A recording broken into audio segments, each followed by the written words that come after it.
A couple of days ago, I had a full-on meltdown. So what happened was I looked down at my little dog Moose and saw something on him that I was convinced was melanoma. And yeah, just meltdown. Um, okay, so one of the things you may not know about me, and this is even if you've been here a minute, is that I I'm a dog mom. I've got two rescued Dobermans, and yeah, they may look purebred, but I do not have the papers to prove it, nor do I care. I'm a huge fan of rescued dogs. Grew up with them my whole life. My grandma's place was always a dropping off ground for strays. And what was so funny is even while growing up, whenever she got low on dogs, she'd go to her local paper. That's still a thing in rural South Georgia. It may still be a thing. If you're from a rural area, you get it. She'd go to her local paper and go over to the classifieds and look for free dogs, free to a good home. And so, anyways, those were the kind of dogs I grew up with. Even at home, when my sister and I, like the first dogs we got were from the pound. We went to the pound, like the first dogs we got of our own, the first house dogs. Most of the time, if we wanted a dog, we went to see my grandma because she had the dogs. But anyways, the first dogs, we got to pick were pound puppies. And I've always been a fan of the scraggly ones. Which is why I think it's so funny that now I've got these two sleek Dobies, but I was always a fan of the scraggly ones. Like the scraggly they were, the more I liked them. And that was my pick at the pound.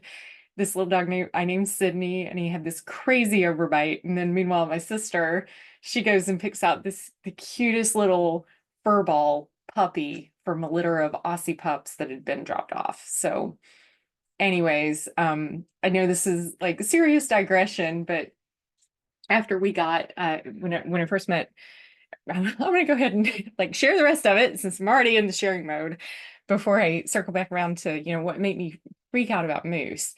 So when I first met my husband Justin, he had two rescues as well. He had this dog named Doja. She was a Rhodesian Ridgeback mix. She's massive. It's just so big, like in her mid 90s pound dog. And then her sister Bailey, Saint Bernard, was even bigger. Doja was a ball of fire. So I still remember Justin saying like she'd been at the pound, like he kept seeing her pop up. She was at the pound. And I don't know how, you saw things in Grand Junction, Colorado, but anyway, he kept seeing her pop up. And this was back in the day, before IG, before all the things. And eventually he went down and wound up with Doja. And then Bailey, whoever had Bailey before had decided that they didn't want her anymore, and they had her crated in a crate so big or so small she could barely stand up all the way. So it was pretty sad state of affairs. And then fast forward to when I was in college and I wanted a dog, and I tried to take Laura was like, I don't care if you take Anne, you can take Anne with you. So I took Anne with me, and Anne was not used to not being able to go out whenever she wanted. So it did not work out well. So I had to take Anne back down to my parents' house and asked my grandma to look for me a dog in the paper, and she found me one. She found my dog Bogey, little white 20-pound dog who traveled with me everywhere. He's my boy. Bogey lived in a lot of different states, lived in 4 different states. And then after we'd lost Doja and Bailey, we still had Bogey, and he was getting old and curmudgeony and crotchety old man. Justin was like, it's kind of lonely. Let's get us another dog. And he went, this is now when Pet Finder was a thing. So he goes to petfinder.com. He finds the goofiest dog you've ever seen in your whole entire life. I mean, this guy's just like the goofiest picture. It's all like, and he's at the Fort Collins Humane Society. This was back when we were living in Colorado. So we go down there and we wind up with a bundle of joy. He's about a 1-year-old Doberman, full grown, but extremely skinny. Abe Abe had, quite a few health issues when we first got him, mostly worms. And it took a while to kind of adjust his GI tract after we first got him. But Abe, my doodle bug, was just that's how I fell in love with Dobermans, is from a pound puppy. And then fast forward to 2017, we'd moved to California by then, and lost Bogey, and uh, Abe had been an only child for about 4 years, and we decided it was time to add to the pack. So went on Pet Finder again. Justin's always the one finding these dogs. He goes on Pet Finder again, finds Moose, the rescued dog. So the rescued dog is a local organization here in Southern California, that they were bigger back in the day. I quite honestly, I've stopped giving to the rescued dog because there are other organizations that are bigger and more impactful, that I'm giving to. So one of the things I don't talk about much here at Rain Organica is that, so I tend to talk more about the strategic alignment with Sustainable Harvest International and our giving to Sustainable Harvest International, because that very much is aligned with brand mission, with sustainability, with eco-consciousness, like with all the things. What I don't talk about often is that Sustainable Harvest International is one of 3 organizations that Rain Organic gives to, the other 2 being Bella and Sunshine Dobie Rescue and Florida Urgent Rescue. So Bella and Sunshine, what's interesting, like that has a good story behind it. This is now turning into like a Giving Tuesday episode, right? I'm going to circle back around to Moose here in a minute, but this is worth noting. So we lost Abe in the spring of 2022, and Moose was not doing well. Like Moose, he was on suicide watch. It was like, we're keeping knives away from that dog because he's not doing well. He kind of went feral. After we lost Abe, just was not doing well, because like that was a hard loss. I felt like I needed some space, and Justin felt like he needed some space, and Moose had other plans. So Justin gets on Pet Finder because it's like, hey, we've got to, like, we're seriously concerned for Moose's health. We've got to do something for him. Justin gets on Pet Finder, finds this incredible looking dog in Riverside, which is about an hour from here with, no traffic. So we drive up that weekend and meet Thor. Thor's older. He's like, full of gray in his muzzle. But we wind up picking Thor up. And for anybody that thinks you have to get a puppy in order for it to love you, Thor rode home from the animal shelter with his head on Justin's shoulder the entire ride home. So that is like so not true. And like I say, Abe wasn't a puppy when we got him either. And Moose is actually the youngest dog we've ever gotten together, and he was about half grown when we got him. So, but circling back around, at the animal shelter, while we were like meeting Thor and getting ready to bring him home, we met Anna, and Anna is the founder of Bella and Sunshine Dobie Rescue. And this was just like, of course, this was just divine timing. I mean, seriously, the universe just never ceases to amaze me in the synchronicities. And this was one of those. We met Anna. We've become friends with Anna. I text regularly with Anna. She's also like me. Like, she's got this side charitable organization, Bella and Sunshine Dobie Rescue, while she's got a full-time job. She's a lawyer in the LA area. And yeah, yeah, just divine timing. It cannot be understated. Okay, so now back over to Moose. I'm sorry, I'm emotional talking about my dogs. That's just how I get. Dog mom here. Okay. And in case you're thinking, oh, well, I didn't even know this was a possibility. And oh my gosh, like I'm starting to feel like such a bad person because I've only ever, bought dogs. or whatever. Like, here's the thing. In the words of my friend Stephanie Center, when we know better, we do better. Like, don't beat yourself up over it because this is how you've been. Just know there's another path. And like for me, this is such a better path as long as there are dogs being euthanized at shelters in our country because there's a homeless crisis among dogs. Like, I will be adopting dogs, full stop. Um, so anyways, like I say, I think, this is downplayed. There's so many of us who aren't aware of this. But once again, when you know better, you do better. So yeah, Pet Finder is a great resource. You're able to go in there, select how far you're willing to drive. You're able to sort it by breed if you want to, able to even sort it by puppies, because it is amazing the number of puppies that need homes and are homeless. So anyways, now reining back into Moose. So Moose is like Moose is my special boy. He's one of my two special boys in the house right now. And this I often say to Justin, like, this is why we don't have real children. Because like I can't even imagine. So I look at Moose, and in his eye, there's this spot. And I'm not talking about the pupil, like I'm talking about on the iris of his eye. I see this spot. And the warning sirens go off. Holy cow, he's got melanoma. Because it is possible to have melanoma of the eye. It is called uveal melanoma. I lost a grandmother to melanoma. There is a link between low thyroid and melanoma. Moose has low thyroid. Ugh. And so like, I share a lot about my journey with Hashimoto's and low thyroid and how long it took to actually find a doctor, like from the time I was diagnosed, which diagnosis for me took 2 years from the time that I was looking for one, took 2 years, and then it took another 6 years to find a doctor that knows what the hell they're doing. Okay. And that's like people.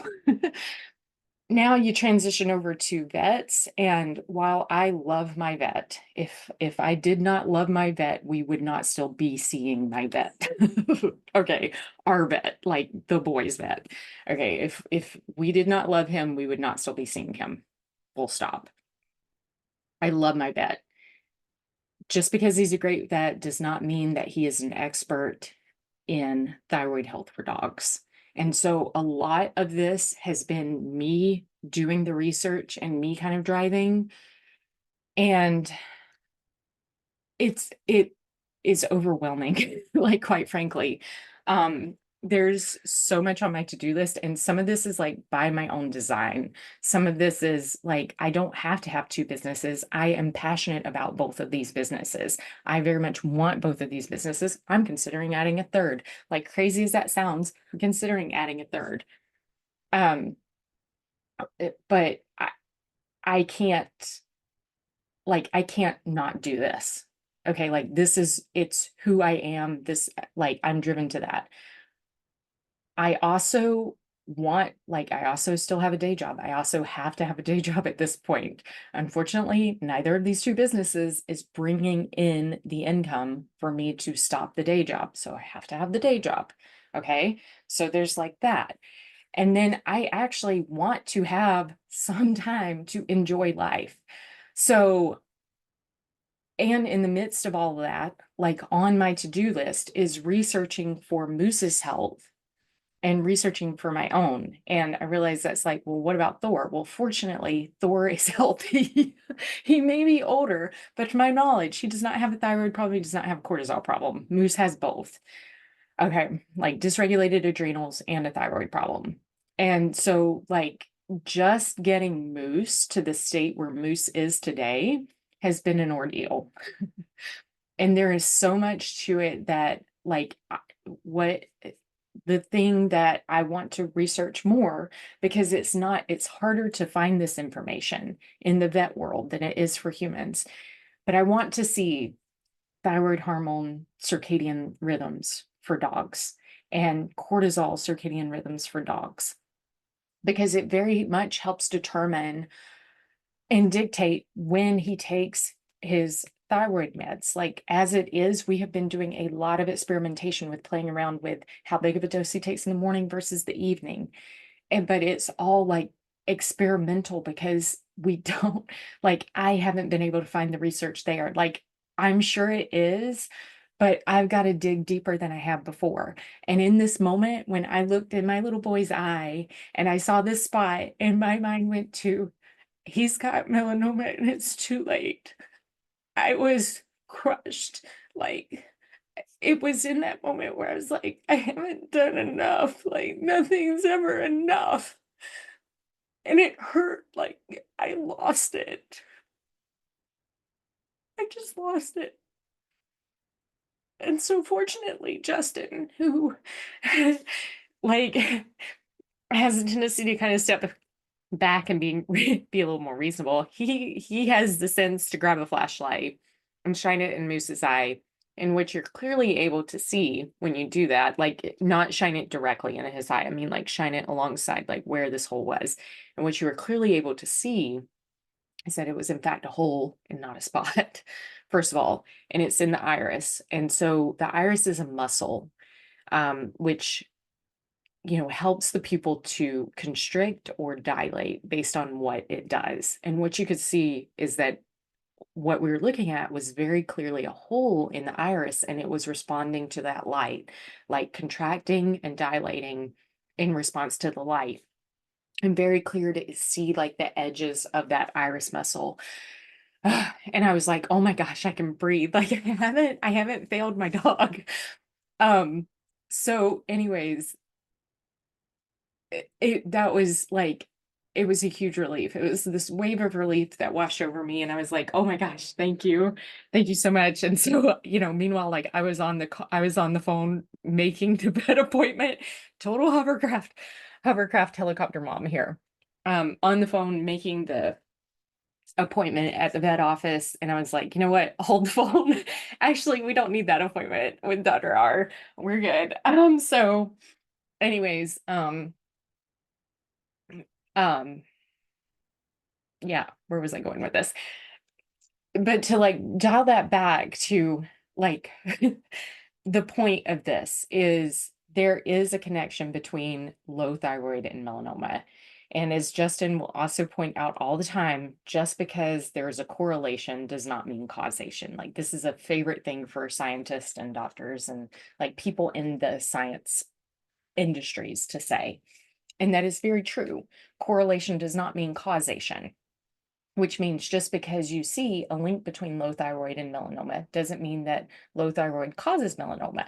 However, there's a compelling body of evidence. There's such a compelling body of evidence that suggests a link between these two that you can't discount that link either. And so anything you're able to do to support thyroid health, and once again, this comes back to metabolic health, because thyroid is like one of the central hormones associated with metabolic health and good metabolic health. Like we are all about the body's ability to meet energy needs efficiently and effectively in ways that don't crud up this system. And to do that, thyroid's got to be primed, cortisol's got to be primed.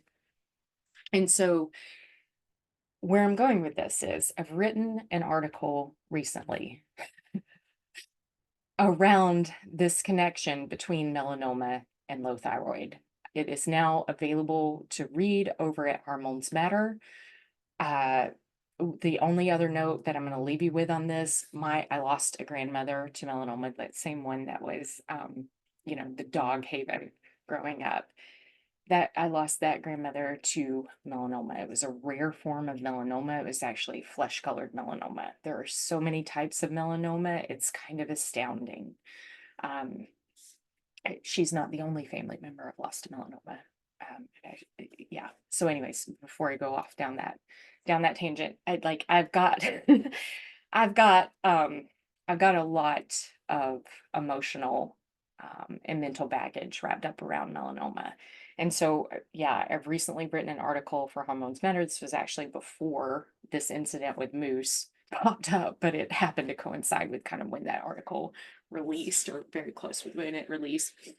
And highly encourage you to when you have a chance, go over and take a look at it. This is just like more reason to be sure that your thyroid hormone levels are on point. If you need any help with that, like you don't know what test to order or what test to request your doctor to order or like how to interpret those tests or anything like that, reach out to me. I'm always happy to help. All right. I'll catch you in the next one. Bye.